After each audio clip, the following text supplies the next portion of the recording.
Jay here, Stretford, Paddock. This is the live review. Wolves 1, Manchester United 2. Joining me as always is my good friend and colleague, Joe Smith. Do get involved in the comments as well. Hit that like button, hit share, hit subscribe.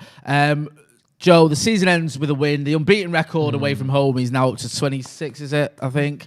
And the kids get a run out and Anthony Elanga gets a goal, as does Juan Mata, who may or may not be departing. So, nice day at the office, wasn't it? Great day at the office, really.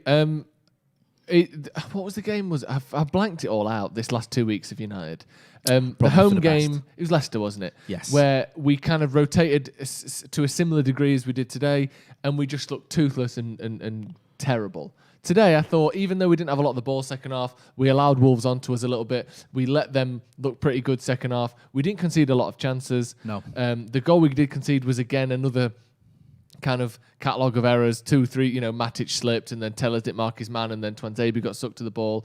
2 or 3 things went wrong there. But generally speaking, I thought United were the better team. We were quite clinical in front of goal, which is good to see, especially from youngsters, because, I know that Elanga did miss a chance in the first half, but that's a lovely header from him. We'll get into the goal a little bit more coming up. But I thought it was a good performance today from United.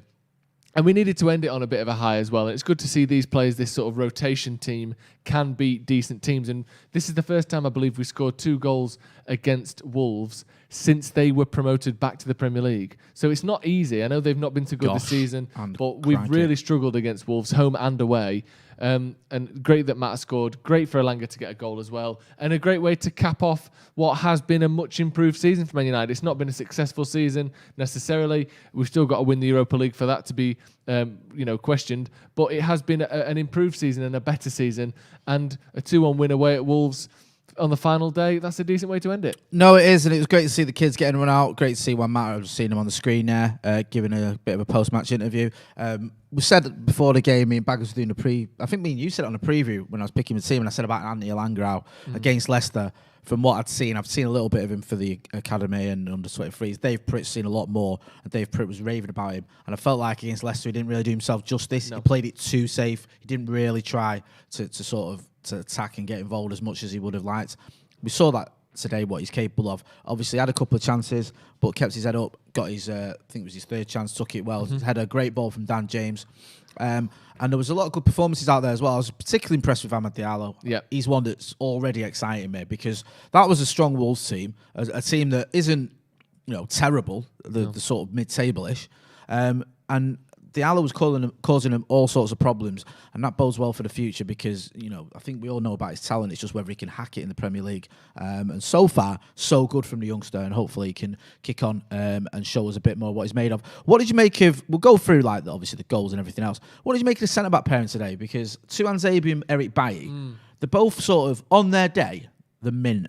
Yeah. Right. These are 2 defenders who I've seen, but both of them have had performances where you go, fucking hell. Did you remember that Axel in Buddy Paris, or Eric Bailly's put in against Villa, Chelsea as well. Chelsea, ridiculously good. Yeah. So we know about the talents, but today, what did you make of them? I thought, obviously we only conceded 1 goal, so you can't be particularly critical. Yeah.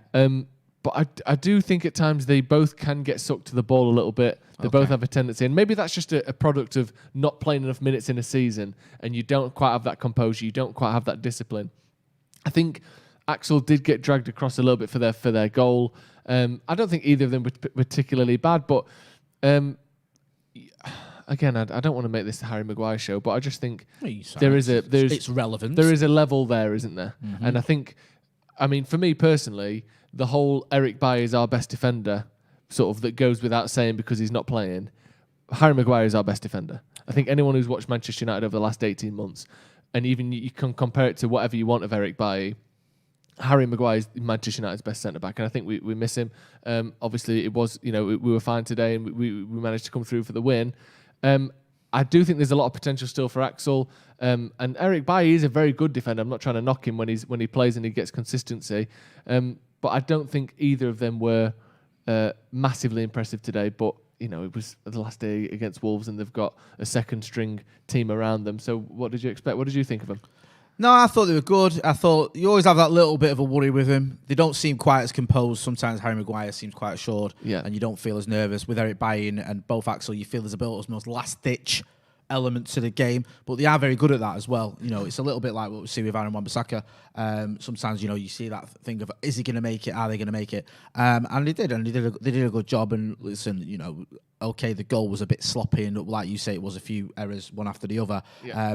But ultimately, they played their part in the win. And presumably, I know obviously Ollie's come out and said we're going to give Maguire till the 1 minute before 8 on Wednesday to decide whether he's fit, which to me suggests he isn't. Yeah. But presumably at least one, maybe both of those players today were playing for a place in that Europa League final. Do you think any of them really sort of grabbed it and have kind of put themselves ahead of the other in terms of playing probably alongside Lindelof? I think Eric Bailly's the obvious one, isn't it? Because he's played more. I think he's played more games this season. He's played alongside Maguire, I think. Yeah. Yeah. So he would be the obvious one, and I think it was quite even there today in terms of what they both did. So I would think Eric Bailly's still going to be the favoured one, but I mean, Axel Tuanzebe didn't do himself any disservice at all. I thought he had a solid game. We've got a super chat. Sorry, it's just. We get that super chat that was up there, yeah. Saban says, speaking about youngsters, please shout out to my 6-year-old boy, Isaac Banderker, who started supporting United this season. Very good. Good nice. lad. Good lad. That's what we like to see. Don't give him a choice. That's what I do with my lads. You're a United fan, and that's lad, it. I'm my daughters. But yeah, good. Yeah, do you know what I mean? Always You're supporting United, yeah. or you can go and find somewhere else if you can live. Donny van de Beek, who is probably the most spoken about player ever. Yeah. For Manchester United, that's a fact. Actually, would you it's say? not probable. But I would say tweets per minute played. He has to have the highest ratio in football history. 100%. You've nailed it. Yeah. It was like for every minute he's played, there's been about 1 million tweets about him. Yeah. Because it's like everyone has this meltdown when the team's announced. Why isn't Van de Beek starting? And if he is playing, it's finally he's playing. What did you make of him today? Decent. Yes. Don't think it was great. It certainly wasn't bad. I thought he played well. A few times I thought, can you? So he does this thing, and I think maybe it's just because we're spoiled a little bit with Bruno and Pogba to a certain extent as well. But he does this thing where like a cluster of players will be coming together, and he comes in and he sticks a toe out and just nips it away from him, and sort of breaks into space. And then almost the same thing will happen again, where someone will come in on him, and instead of sticking a toe and nipping it away and going past another one, he either turns back or just taps it to once. He doesn't have that sort of consecutive push the ball past the player. Push the ball past the player. Like Bruno will knock it past one, square one up, knock it past another. Pogba is excellent at that. Greenwood does the same thing. Obviously, Rashford does that a lot as well. I sometimes wish he'd just take the next chance, like take the next risk. And sometimes he goes, I'll take a risk and then I'm turning back and I'll pass it to Matic. Or I'll take the risk and then I'll pass it sideways to Tellez or whoever it is. I just wish he would just take a few more risks. And maybe that's not his game, and I thought he was good today. And what he showed me today is, if you gave him a run of games, he would be better than he has been so far. Because he has got a lot of quality, and we knew that anyway. And I'm not, I thought he was shit until I'm not saying that at all. It's just where you put those run of games together for him. And because, again, and I'm not saying it's because I think he is a better footballer than both Fred and McTominay, but in terms of stopping United conceding goals, Fred and McTominay, I think, works better than Van der Beek with either of those two. Just because... very good point. Do you know what I mean? He's better than both of them, but you can't take one out for him because then it really shows off the weaknesses of the person who he's next to. Yeah. So it's difficult. I think that's why Matic works. Him and next to a 27-year-old Matic is a wonderful midfield. But we don't have a 27-year-old Matic. We have a 33-year-old Matic and a 28-year-old Fred and a 24-year-old McTominay. But I think he's a great player to have in the squad. I think he showed he's got a lot of quality today. I hope he doesn't get dejected and downhearted and want to leave and all that, because I think we need players like that. And I said it at the end of I don't know which game it was, but if United want to win multiple trophies in a season, if we want to push throughout a full season, we need 30, 40 million pounds worth of players of that quality, of Van der Beek's quality on the bench in rotation. We need 15, 20 of these players, not 13 like we've got at the minute. So I think he's a good player, and I thought he played well today. What did you think? Yeah, I thought it was his best performance since Southampton away, is it? Best performance since sliced bread. Yes, exactly, and we all know how good that performance was. I think it's probably the second best performance I've seen from him in a United shirt. I don't think it was sensational, but I like some of what he did. You can see what he's about. Because I'm a novice when it comes to Donny van de Beek. I didn't see much of him at Ajax at all. I just saw him in the Champions League, and he's obviously a neat and tidy player. It's very difficult though to judge him from that because Ajax plays such a specific way. Is it your lad Tadic there was amazing. When you're playing in that system, some players shine. So it's interesting to see how he fits into the United system. Yeah. And I thought today he looked a lot better than he has done in a few recent games where I felt he's been a little bit overly cautious and almost not nervous, but not as confident and willing to get forward as I'd like to see him. So yeah, it was a good performance from him, good performance from Diallo, good performance from Ilanga, good performance by the centre backs. Brandon Williams, Alex Telles, the full backs. They've had a few question marks, haven't they, from the Roma second leg, where they were, quite frankly, shocking. Yeah. If I'm going to be honest, there's no point in pretending we're not MUTV. No. And I do like both of those players, but they had a bit of a stinker. Yep. Today, a lot better. Brandon Williams sort of flying into things, but pretty much getting the ball and doing what you want him to do, and also a very good tactical foul at one point as well. Tellers as well, you can see what he's about, that left foot of his. I mean, it was a bit of a solid performance from them.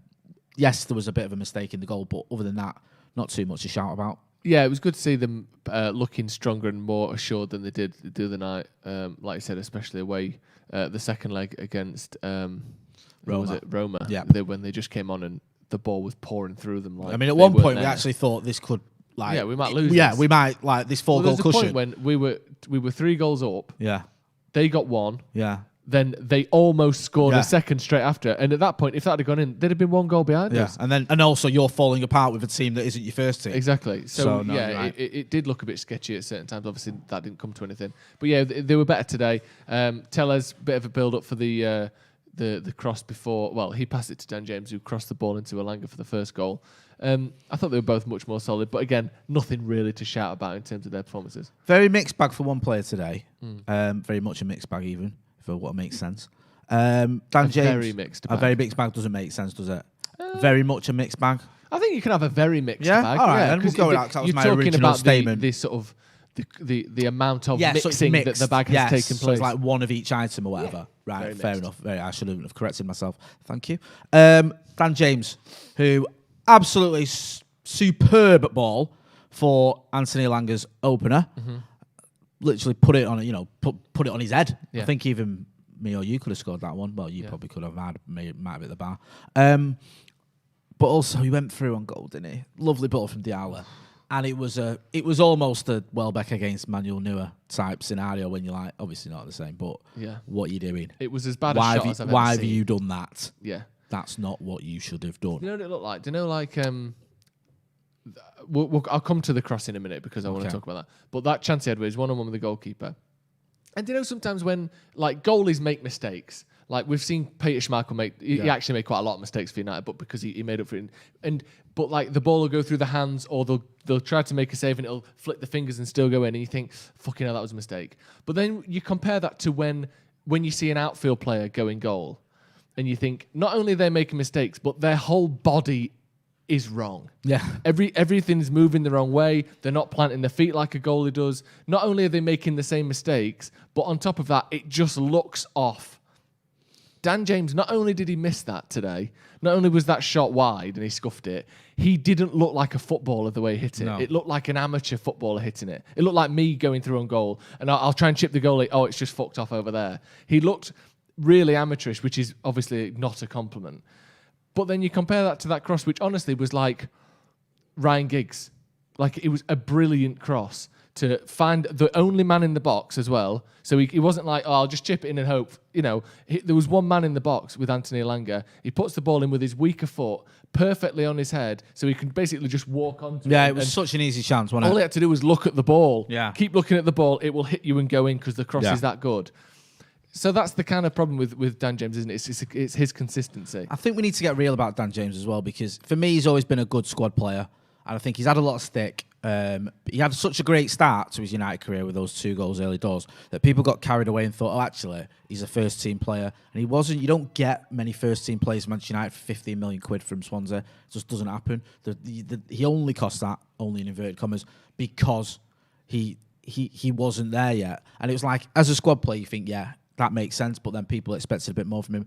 Tailed off a little bit, then had some good games, especially at the Etihad last season, a few more. But then people start getting carried away, like recently, because he's been in a decent bit of form. People go, oh, well, Dan James, he's started every game and all this sort of stuff. He's one of our best players. He's not. He's a good squad player. And a good squad player, should be finishing those chances, to be honest with you, because it's an easy chance. And I think he'll be a little bit disappointed. But that doesn't change. Today doesn't change my opinion of him. No. I've not come out of that game thinking any differently about Dan James than I did before kickoff, and that is that he's a good squad player and one that should be, I don't expect him to go anywhere in the summer. I think he'll still be at Manchester United next season. And we've got some super chats I'll let you get into. Yeah, I'm going to have to move to one side a bit here because the TV. Oh, yeah, sorry, I'll do it. Amir Saban says, speaking about, oh, no, I've done that one, sorry. Kuma Lunica says, our B team looks better than our A team. A bit harsh, but I think... This week it did. Yeah, well, generally, no. that's a shout. Ben Go says, great win, but shows the CDM is needed. Field questions raised over Van der Beek's physicality to handle playing in the midfield too. Fair comment. Old Trafford Faithful says, thanks you, Stretford Paddock, for all the content over this torrid year. Jay, so jealous of your gaffer meat. See, I wasn't going to bring it up, but he's mentioned it in the How has he spelled meat there? Because gaffer meat could be two very different things. He spelt it M-E-E-T. Thank Gaffer, Christ. meaning Sir Alex Ferguson. Show us your gaffer meat, lad. Meaning I met him not even last week, this week. If you haven't seen that, I'm sure most of you have. But if you haven't seen it, Jay interviewed Sir Alex Ferguson at the premiere of his film. And then we did a live straight after. Jay was still in his suit and he couldn't stop smiling, bless him. It was fantastic. So make sure you check that out. I make no apologies for jealous. any of my actions. No. I was watching it last night. Well, yeah. Yeah, on my phone in bed. In the shower. Yeah, Mrs. like, what you watching now? I'm like, it's me interview, Fergie. Nothing. You'd have to I'm again, just texting other birds. Yeah, all right, okay, that's all right then. One matter. Yes. Go on. Have you got something for me? Well, we had a quote there that I could read out, potentially. Well, there we go. It's back. This is One Matter talking about his future. Say one matter. One Matter. Do that very well. Very good, Mancunian. One Matter. I don't know. This is him talking about his future of time. Right, okay. Thank you. I don't know what happens for me next season. I feel I can play for many years. I know what I want. I'm hungry. The club knows that. So what he's going to do is he's going to get some dinner, first of all. Some scran. Get some scran. And then we'll talk about his future. I personally think he's leaving. Do you? Yeah, I do. I think... and obviously not retiring. No, I think he'll end up going somewhere. Maybe, I don't know, maybe back to Spain. I think if he actually went to Spain, he could get a decent move to a decent club. And I mean, Santi Cazorla left Arsenal. I know he had a terrible injury, but looked a bit slow, looked like great on the ball, but doesn't handle the physicality. Went over to Spain, was like one of the players of the season for 2 or 3 years in a row. Like there's a space for Juan Mata or a Juan Mata type player in Spain still. I think he'd be brilliant over there, or in Italy as well. Definitely agree with that. I think he could go there. And I don't think he needs to go to sort of lower league or mid-sale. I think he could go to one of the challenging teams. I think I know Atletico just won the league, but even someone like that, I think might be placed for him. Simeone might fancy him, or maybe Conte with Inter, and again, I know naming sort of league title winners, but he's that good, Juan Mata. It's just the pace of the Premier League is relentless, and I think if you actually took him into one of those leagues, we've seen it with other players who've sort of struggled a little bit at Manchester United, gone to Spain or Italy or wherever, and done really well. And Juan Mata, no matter what happens, if he stays, I'm not going to be too gutted because he's a good player to have around the club. And if he goes, you wish him well because I think he's been a great servant and a great player for Manchester United. One of our best post-Fergie signings. I think people who sort of... Jermaine Jenas, who you lucky on the watch along, it was just an absolute masterclass in nonsense from him again. Was it? On the commentary, yeah. But he was like, it's been mixed for him at United. And I can understand why someone could say that because the last few years especially he hasn't played a lot. But if you look at sort of his age when he came and what he's won and what he's done, I think he's had a good career at Manchester United. I think he's been one of the bright sparks in a sort of post-Fergie era that hasn't always been that bright itself. Just having a look at some of the comments before we start wrapping up. Inter Miami, people saying Inter Miami. Ooh. He's too good for Inter Miami. Too good. Yeah, let's let him have another, like you said, I think a top 4 club in Italy or Spain would suit him. Pooper Duke talks about Hannibal, showed some good touches in his 10 minutes or so. You think he will be in the first team squad next season? I think it's very difficult for teenage midfielders to come through at Manchester United just because of the physicality, like you said, of the league and of that position. But he's clearly got a great touch and he sort of drifts and sort of slopes and slaloms between midfielders very well. You see him on the ball, he's clearly got a bit of sort of extra quality than you see from a lot of youth players. But I think maybe a season too early for him. I agree. One thing I just want to touch on as well. I saw Rio Ferdinand's tweet about getting racially abused. Wolves fans just not covered themselves in glory today at all. They were booing the Black Lives Matter, not protest, kneeling, which I think is just a bit stupid anyway. But then see Rio, apparently someone was giving him monkey chants. So you basically waited for 18 months, whatever it's been, to go back into the ground. The first thing you do now is get probably banned for life for racially abusing a former England player. Well done. Do you know what I mean? It's just ridiculous, and it's a shame that he's had to put up with that. He's tweeted about it, and you can go check that out on his timeline, and I hope whoever's done it enjoys the porridge or whatever happens to him. Yeah. Should we wrap it up there, my friend? Yes, and quickly before we do, and obviously we've got the Europa League final coming, so let's put that to one side. We don't know the result of that. You've got that. That's yours. Yeah. You're going on with the Europa League final. Yeah, We're not going to take that away. But here's what I want to give you. I want to give you the opportunity to talk about Manchester United's Premier League form this season and what you've made of it. And we will be doing full season reviews. We'll be doing player of the season. We'll be rating Ole as a manager this season, and we'll be looking back at our predictions, or Adam McCullough's and Stephen Houston's predictions for the league table. So we'll have plenty of post-season stuff coming up after the Europa League final. But talking just about the Premier League, what have you made of United this season? Because last year, a distant third, well, behind City, miles behind. 33 points behind Liverpool. the Scousers. We're finished ahead of Liverpool. Yes, they had a bit of an injury meltdown, but we still finished ahead of them. Doesn't matter at the end of the day why it happened. It happened. We are, I think, 12 points behind City, which isn't great, isn't that far, isn't close. But we were top in January, which we haven't been since Ferguson left. What have you made of this season overall? I think it's been very good. I've been surprisingly pleased with the way we've gone about it. I thought that we'd struggle a little bit. I thought that signings were slightly underwhelming, if I'm being, I've got to be honest about that. Didn't know a lot about Alex Telles, other than the fact he was being brought in almost as an understudy to Luke Shaw. Donny van der Beek felt like another squad player. And Edinson Cavani, even at the time, I was like, all right, he's 33, he's a free agent. And we dragged our heels in getting him. So it's like, how much of an impact can he have? No, obviously he's been fantastic. But it was a bit like, is that enough for us to catch City and Liverpool? And Chelsea went mad in the summer. I didn't think it was. I thought we struggled to get top four. I thought we struggled to get third again. I thought we could do it, but it was going to be difficult, especially when you looked at the start we had, where we lost to the likes of Arsenal, Tottenham Hotspur, and Crystal Palace as well. We had that awful early home form. But so the fact that, and I know this, people go, well, this is a bit sad, we should expect better, but you have to put things into context and perspective. The fact that we were top of the league for a little while, I know it was only brief, the fact that we were in a title challenge up to about March. Yeah, and it wasn't like 4 games in we were top. No. It was in January. Yeah, this wasn't like Southampton or Spurs or Everton or any of these other clubs who went, do you remember the time when people thought Jose was going to win the league for about a week? It was after like 20 games we were top, which isn't bad. We was sitting here going, 21 is coming, all right, slightly tongue-in-cheek, but there was a real element of actually we're in this now. So that is pleasing, and that is a positive, and I think that Ole Gunnar Solskjaer deserves credit because he wasn't fully backed in the summer. We didn't get a Sancho or a Haaland or a Grealish or an Upamecano.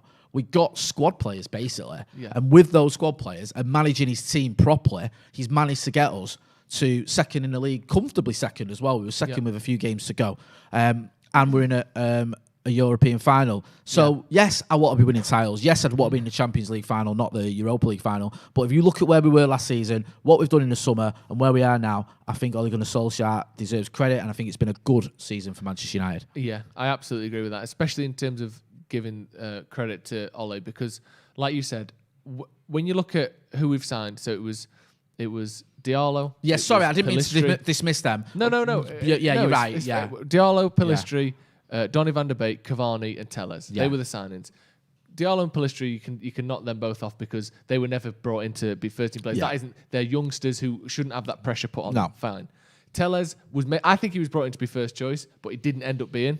Donny van der Beek certainly hasn't ended up being. No. Cavani, I think he was brought in to be backup to Martial, who, because he's been so poor and Cavani's been excellent, has made himself first choice. But that's basically one first team player we bought for a team that, like you said, was 33 points behind Liverpool. And we brought in one first team player to try and fix that. Let's not make any mistake that the summer transfer window was shocking by Manchester United. I'm glad you say this because I think there's been a sort of revisionism about it because Edinson Cavani's so popular. Yeah. People go, well, we got one of the best strikers ever.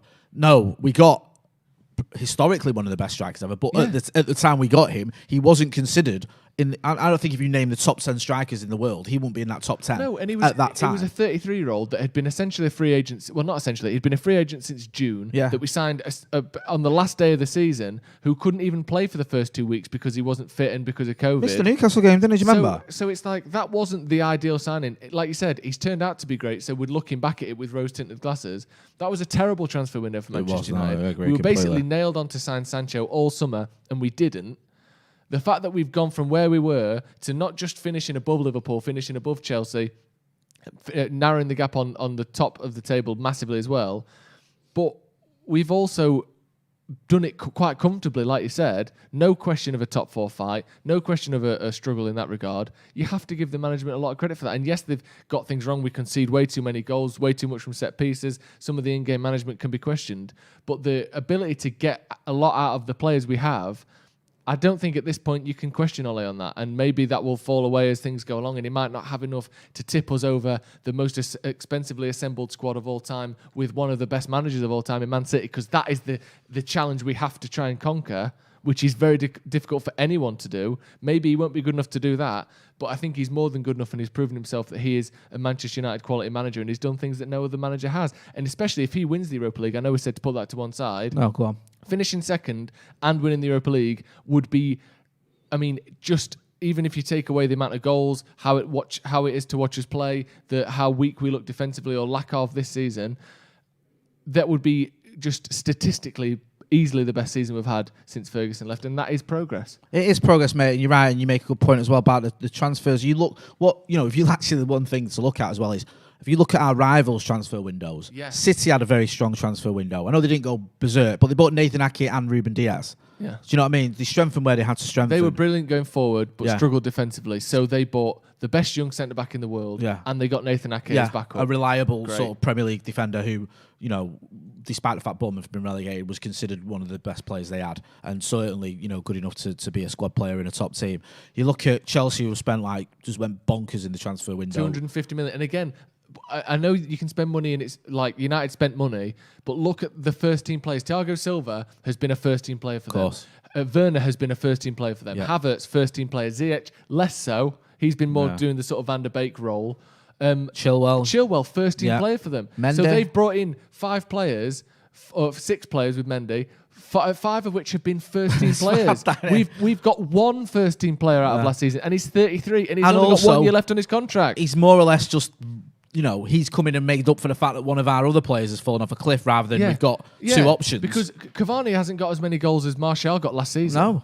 He's just made up for the fact that Martial's not been prolific at all this season. Exactly. Even the Scousers, I know they've had these injury problems that they don't like to talk about, but they went out and they got Jota, didn't they? And they got Thiago Alcantara, who's one of the best midfielders in Europe. Yeah. And he went and got him, and it's like, that's an impressive transfer window for a club or a team that has just basically walked the Premier League for the last sort of 2 months. Yeah. It was, a team that at the time they bought Thiago, I think had got like 180 points in 2 seasons. Fucking ridiculous. Or 3 seasons, whatever it was. Like, that was a massive team that had done so well that improved their first team with 2 first-team players. I think you've got to give the management and the players as well, you've got to give them a lot of credit, especially the way that they've ended the season, the likes of Cavani and Greenwood having brilliant ends to the season. Hopefully we can cap that off with the trophy. But Premier League-wise, clear and obvious sort of mathematical improvement, even if you want to be that maths guy. But just watching it, it's a joy to watch compared to being difficult, sluggish, boring, backwards football that it's been for 5 years. It's been much better this season, and you've got to give the management especially and the players a lot of credit for that. You have, and just one final thing from me on that is, if you want to say whether this has been a good season, right now I'm saying it has. To call it a successful season for me has to have silverware in it. Yeah. It has to. And I know that's one game, but it's a game that matters. And if we end the season finishing second and runners up in the Europa League, that's not a successful season. If we win a trophy and finish second, that is a successful season. It's that simple. And that's how important Wednesday night is. So I'm looking forward to it, but I'm very, very nervous already. Yes, on the watch-along for the final, we are hoping to have extra people on it. We're going to be having 4, 5, 6 of us maybe in the bigger room upstairs. The bigger room, of course. So it's going to be an absolute bastard bonanza for the Europa League final. obviously we'll have all the build up to that. We'll hopefully be having a special interview coming out tomorrow or Tuesday as well, leading up to that. We final. like special interviews, don't we? Like the interview that I did with Sir Alex Ferguson, but I don't like to talk about it. So go on. Yeah, I mentioned it. Good lad. But yeah, we've got plenty of stuff coming out on the channel leading up and post the Europa League final as well. I mean, we've got to fucking win. I know, man. Win. Anyway, seriously, it's not the Premier League, is it? No. Premier League done. Premier League done, and I've loved doing these reviews with you, mate, Yes. as well. I have. Me I always too. look forward to them, and we have a good laugh. So we'll be having, we'll have the previews to the Europa. We'll have this interview that he's talking, which is going to be massive. We'll have all the other stuff as well, and then we'll have that Bonanza, big bastard Bonanza watch along. As he said, I'll be back with the news in the morning. We'll have Andy Tate's reactions today. We'll have Stephen House's reactions today as well. So make sure you check out all that as well. You know where to find Joe, and if you don't, it's Joe Smith 93 on all your socials. You know me, I'm Jay Motti. This has been the Stretford Paddock Wolves review. Don't forget to hit like, share, and subscribe. Thanks for watching.